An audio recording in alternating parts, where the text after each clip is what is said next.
Teddy, this is your question.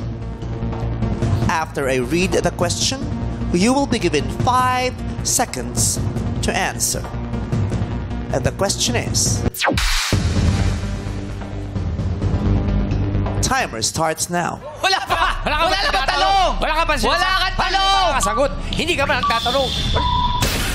Wow! Bubble gum! Si Boy Pika po. Ano hinihintay mo doon? Hinihintay ka. Rapper. Eto na ang iyong katanungan. Hindi ko malaman kung madali ito o mahirap. Madali kung ikaw ay matandain sa mga itinuro sa atin sa paaralan nung tayo ay nasa elementarya.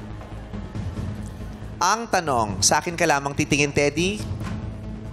You are not allowed to look and to represent any other country. Miss Universe. The question is,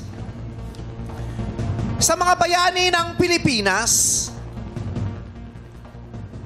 ang Gumburza na nangangahulugang Gomez, Burgos, Zamora ay acronym ng mga apelyido ng 3 paring martir noong panahon ng mga Kastila. Gumburza, meaning Gomez, Burgos, Zamora. Ano ang pangalan? Pangalan or first name? Tama ba? Ano ang pangalan o first name ng pare na may apelyidong Burgos? Ano ang pangalan ng paring si Burgos sa Gumburza? 5 segundo para sumagot. Time starts now! Ruel? Ha? Ruel. Noong panahon ng Kastila, Hindi ko alam eh. may paring nagngangalang Ruel. Ruel Burgos.